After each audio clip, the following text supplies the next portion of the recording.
All right, guys. Last one of the four. This one should be shorter, way shorter than the last one, and then shorter than all the other ones.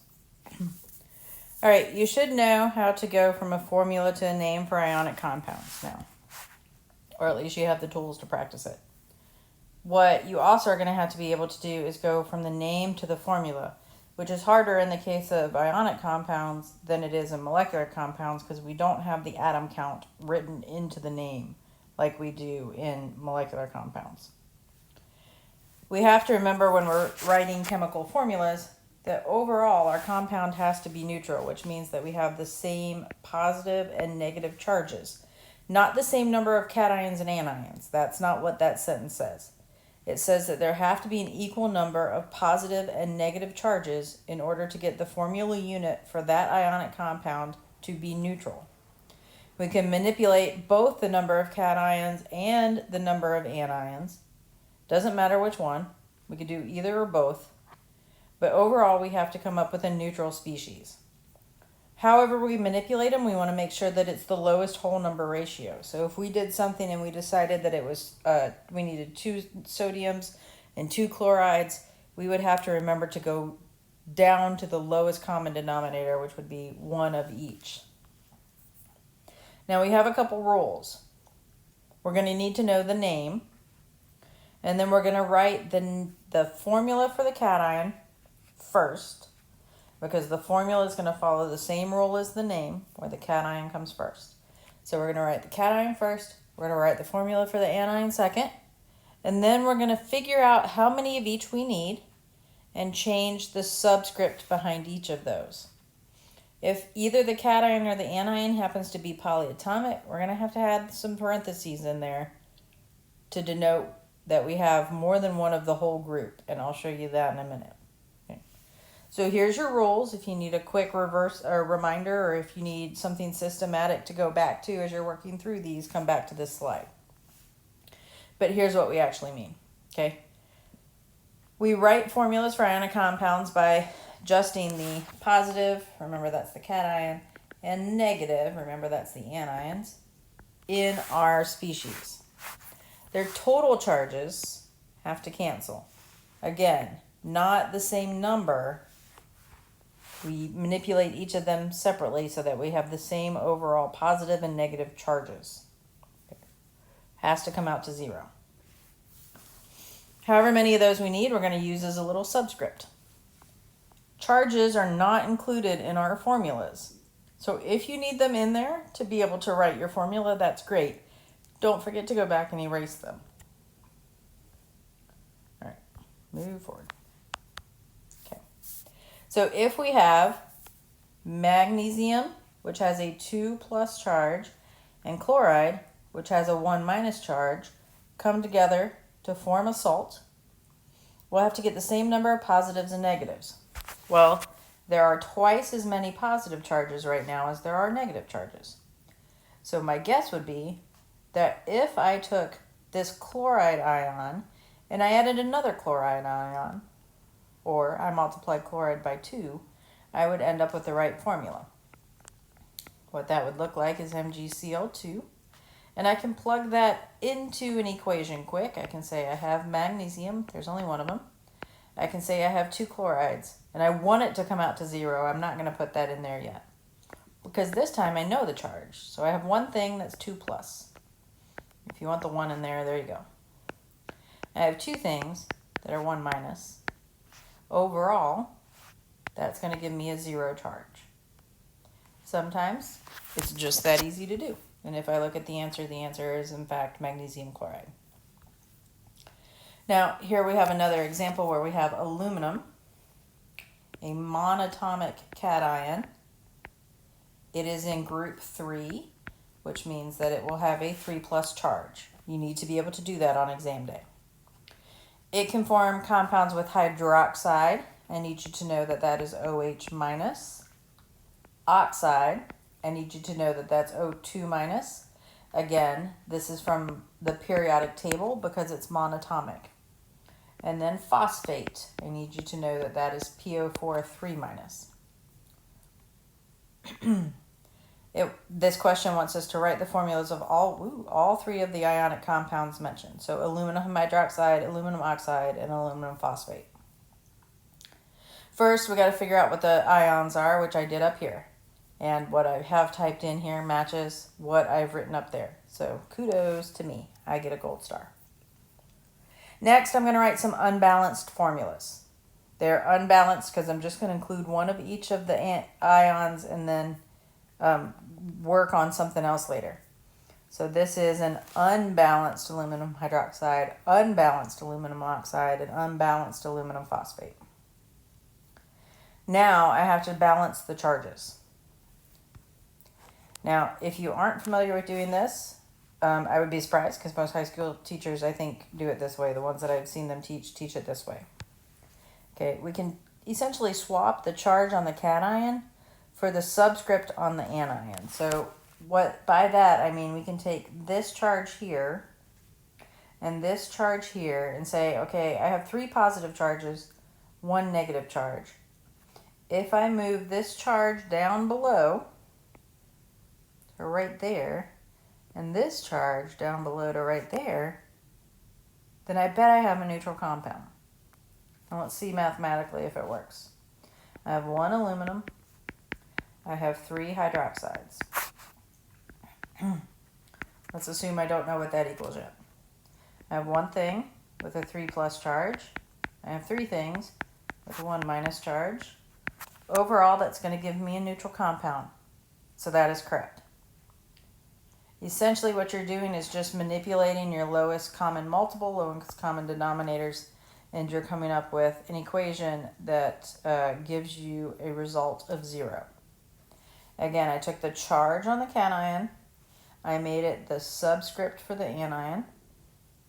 I took the charge on the anion, and I made it the subscript for the cation. Yes, that's a 1, right? It's implied. Don't put a 1 there.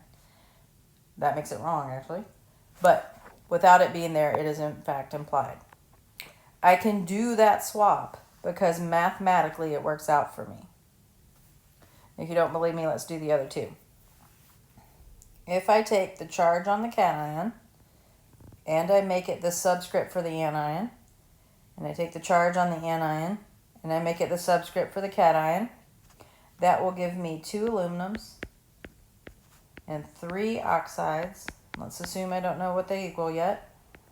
It gives me 2 things with a 3 plus charge and 3 things with a 2 minus charge.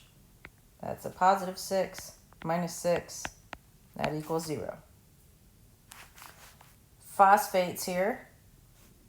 I'm going to take the 3 and the 3. And oh no, what happens? Remember, you have to reduce. So really, you could do that. You just have to remember to reduce that back down to that. You have 1 aluminum, 1 phosphate. You have 1 thing with a 3 plus charge, 1 thing with a 3 minus charge. Overall, that equals 0 for you. So that's how you take the name of something and you write a chemical formula. Now, if you don't know the names of the ions, then you're going to be really stuck. So you're going to have to go back to that last video, and you're going to have to learn the names of the polyatomic ions in order to get these right. On this last one, parentheses are not necessary because there's only one of that polyatomic ion. If you look here, I put that hydroxide in parentheses. If you look here, I did not. There's only one of that phosphate, so we're only going to need to put the polyatomic ion in parentheses when more than one of them are required to balance the charge. Now, those parentheses are very important. Okay, they're going to play a very large role because AlOH3 with the parentheses in it is written correctly. And what this means, if I count the atoms out, is that there's 1 aluminum and that there's 3 oxygens, because I can apply that 3 to everything inside those parentheses, and that there's 3 hydrogens. So when I do the atom count with the parentheses, this is what I get, and that is correct. if I forget my parentheses, or if I do silly things, then I have a different formula. Let's start with this one because this one's easier. The atom count here is 1 aluminum and 1 oxide and 3 hydrogens. And so the atom count is wrong here, and the bonding is wrong. If we look at this guy, what that says, and this is not the correct structure, so don't hold it against me, that there's an aluminum with 3 hydroxides bonded directly to it. What this last one that I underlined says is that there's an aluminum with a bunch of individual things. This one is correct, and it looks very different than that one that's incorrect over here. It looks even more different than this one, which gives you a completely unreasonable, incorrect answer. Hold on, nope, stop.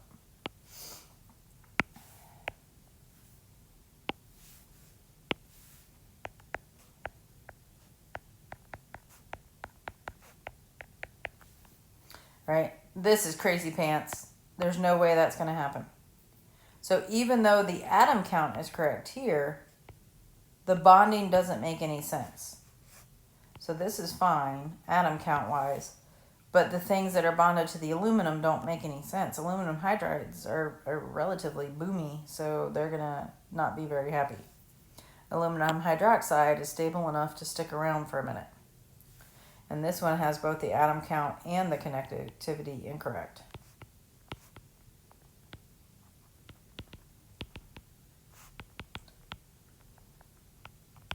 So as you name things or you write formulas for things with polyatomic ions, you have to remember the use of the parentheses. All right, so just some extra. What's the formula and name for the salt formed between the common ions of lithium and bromine? Now remember that this is just some combination of cations and anions. That's just what we mean here by salt. Lithium is an alkali metal, meaning that it will have a +1 charge. Bromine is a halogen, meaning it will have a -1 charge. I have 1 plus and 1 minus, so that must be okay. Since I have a monatomic cation, the name of the cation is lithium cation. The name of the anion is bromide, or bromide anion, or bromide ion, whichever one you like. So the name of the compound, therefore, is lithium bromide. This one says when iron reacts with chlorine, it forms a 3+ cation. What is the formula and the name for the salt that forms? So iron is one of those ones that you probably want to go look at because its name comes, or its symbol comes from the Greek name. So it says it forms a 3+ cation, and we're working with that. It's going to react with chlorine, which means chlorine is going to form chloride. Since it is a halogen, it will be in the -1 column. In order to get this to be neutral, I'm going to take this superscript and make it that subscript. This happens to be a 1, so I can just let that be implied. Now this is my formula, and that's good enough. I can get what I need out of that formula. When I go to the name, I have to remember that iron is found in the transition metal block, and so I have to use a Roman numeral that depicts the charge and name it iron 3 chloride, because iron chloride wouldn't work. It's a transition metal. I think we saw magnesium phosphate earlier. Magnesium is a 2+ cation. It's an alkali earth metal. Phosphate is a polyatomic ion, PO4 3-. So if I put these guys beside each other like this, and then I write them down here like this as well, I'm going to take that and put it back here. I'm going to take this and put it over here.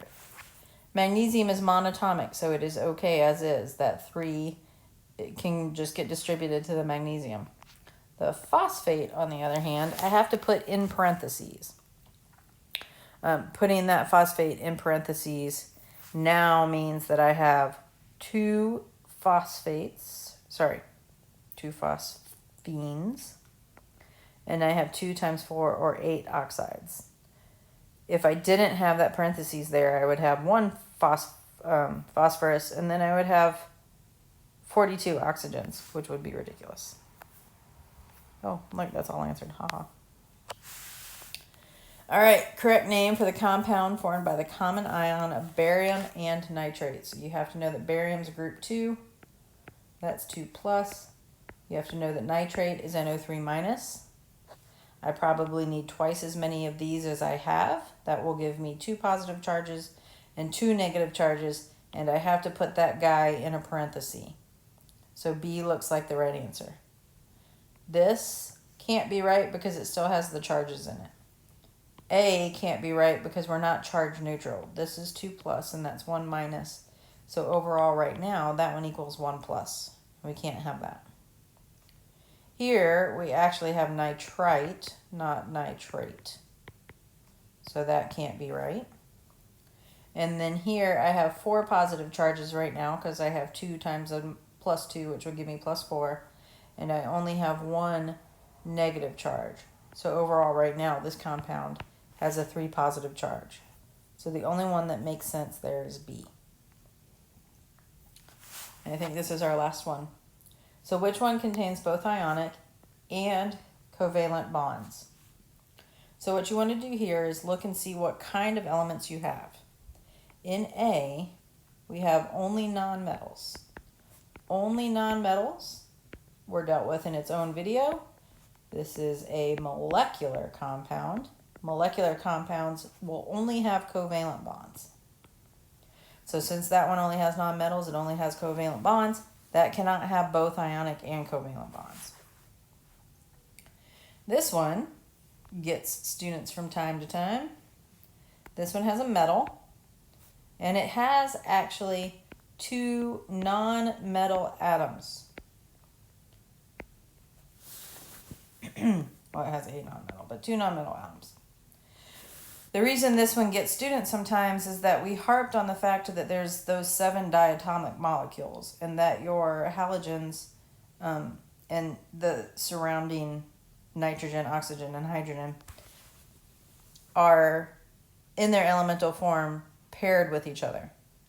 That's not the case with ions. So if this was a calcium interacting with a bonded chloride, it would look like that, where there would be a transfer of electrons. It would be a single pair of electrons, not 2 pairs of electrons. There would be those 2 electrons between there like that. But that's not what we have. What we have is a calcium interacting with a chloride, interacting with another chloride. This ends up being very different than that. Okay, this is not what happens. This is only ionic bonding. So Cl2 would be the element. When you move into the ion form, it's going to be Cl minus. We don't have Cl2 minus. We only have Cl minus. It can't be this one then because that's only ionic. So far A is only molecular, B is only ionic. If we look at C, we have only nonmetals. So if we don't pay closer attention, we're going to say, okay, well, we have only nonmetals. That must be a covalent compound. But you have to remember that you have the polyatomic ion NH4+. There is covalent bonding within that NH4+, but the way that covalent bonding works, you end up with an overall positive charge.